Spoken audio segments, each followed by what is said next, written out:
La insuficiencia cardíaca aparece cuando el corazón es incapaz de cumplir totalmente las demandas hemodinámicas del organismo. Hay 4 factores determinantes de la función cardíaca. Sus alteraciones concomitantes en la gran mayoría de los casos puede producir la insuficiencia cardíaca. El primero de ellos es la contractilidad miocárdica. Puede disminuir hasta no asegurar un gasto cardíaco adecuado. La precarga es el segundo. La precarga aumentada en situaciones en las que hay un aumento del volumen y presión telediastólico, así como una congestión venosa, puede ser causa de insuficiencia cardíaca retrógrada. El tercero, que es la poscarga, un aumento importante en la poscarga que depende directamente de la presión sistólica, así como de las resistencias vasculares periféricas, causa una insuficiencia cardíaca de tipo anterógrada. El cuarto, que es la frecuencia cardíaca, puede producir una disminución del gasto cardíaco, ya sea por bradicardia intensa, que disminuye el volumen minuto, o por taquicardia severa, en la que la disminución del llenado ventricular da resultados hemodinámicos similares. Una disminución prolongada del gasto cardíaco origina un descenso del flujo renal. El sistema renina-angiotensina-aldosterona es estimulado y ocasiona retención hidrosalina y eliminación aumentada de potasio.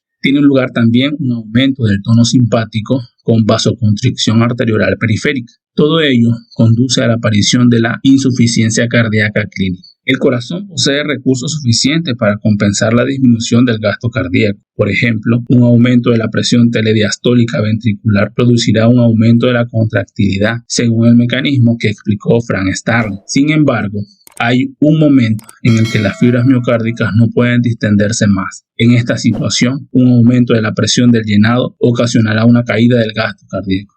La clínica de la insuficiencia cardíaca es el conjunto de signos y síntomas secundarios a la puesta en marcha de los mecanismos de compensación en su intento de satisfacer las demandas hemodinámicas del organismo. La insuficiencia cardíaca retrógrada produce una congestión venosa sistémica y o pulmonar. En el primer caso, hay una insuficiencia cardíaca derecha.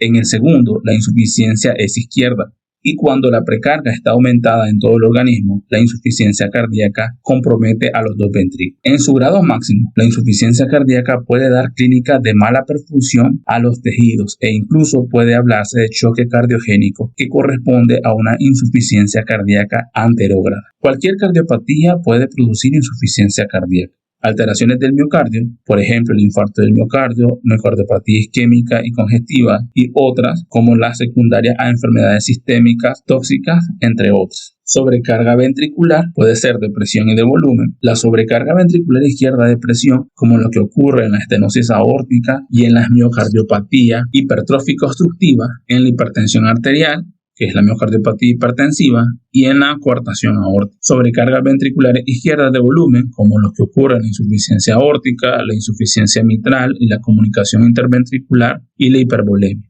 Sobrecarga de ventrículo derecho de presión, como por ejemplo en la estenosis pulmonar congénita, en el cor pulmonar, en la hipertensión arterial pulmonar. Y sobrecarga ventricular derecha de volumen, como la insuficiencia tricúspide y la comunicación interauricular. También la dificultad del llenado ventricular puede ser causa de insuficiencia cardíaca. Del ventrículo izquierdo, como en la estenosis mitral, del ventrículo derecho es propio en la estenosis tricúspide y de todo el corazón, como en la miocardiopatía restrictiva, miocardiopatía hipertrófica y la pericarditis constrictiva, taquiarritmias por acortamiento de la diástole. Hablando un poco de clínica, la disnea generalmente es evolutiva, de grandes, medianos o pequeños esfuerzos, y puede ser súbita, como la disnea paroxística. La ortopnea representa su grado máximo y aparece con el decúbito.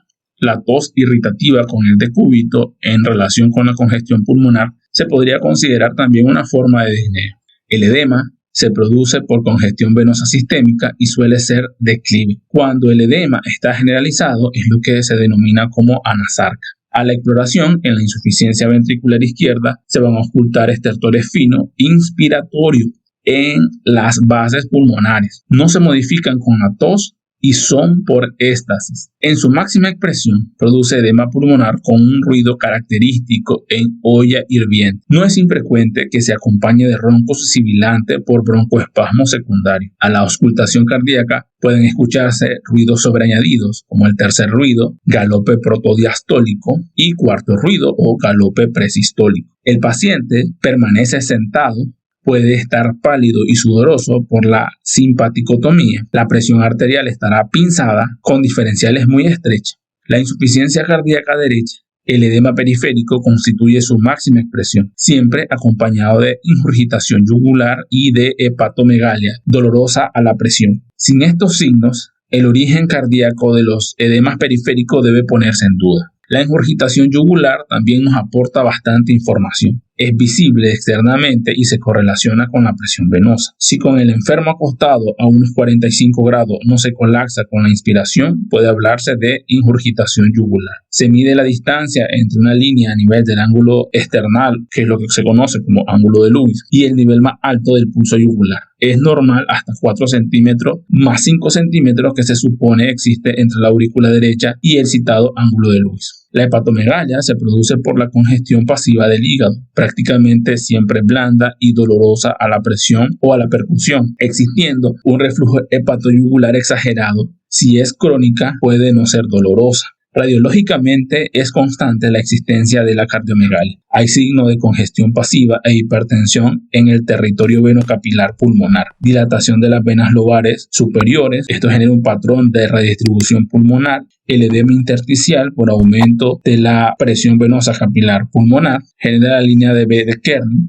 o líneas septales costodiafragmáticas horizontales, muy finas y de una longitud máxima de 3 milímetros. También hay edema alveolar en casos avanzados secundarios a edema pulmonar, con imágenes iliofugales o en alas de mariposa, derrames pleurales, costodiafragmáticos o cisurales, pudiendo simular estos últimos un proceso tumoral, que es lo que se conoce como tumor fantasma, que desaparece con el tratamiento de los diuréticos. La insuficiencia ventricular izquierda aguda da lugar a edema agudo de pulmón, situación verdaderamente crítica y que debe tratarse en un medio hospitalario. El tratamiento tiene que estar orientado a disminuir el retorno venoso, mejorar la hipoxia y eliminar la ansiedad del paciente. El oxígeno debe administrarse a alto flujo. Se puede utilizar morfina de 2 a 3 miligramos, puesto que además de ser un ansiolítico aumenta la capacitancia venosa y disminuye el retorno venoso. También actúa sobre la poscarga al reducir las resistencias vasculares periféricas. No debe usarse en situaciones de hipotensión o shock, ni tampoco en pacientes afectados de bronconeumopatía obstructiva crónica. Los diuréticos son fundamentales en el tratamiento del edema agudo del pulmón. Los diuréticos, fundamentalmente aquellos que son de acción rápida, como la furosemida, disminuyendo la presión de la aurícula izquierda incluso antes de iniciar su acción diurética. Ello se debe a su acción venodilatadora directa. Los vasodilatadores por vía intravenosa deben ser usados en unidades especializadas y con monitorización hemodinámica del paciente. En caso de insuficiencia cardíaca crónica, normalmente es imposible eliminar la causa de insuficiencia cardíaca.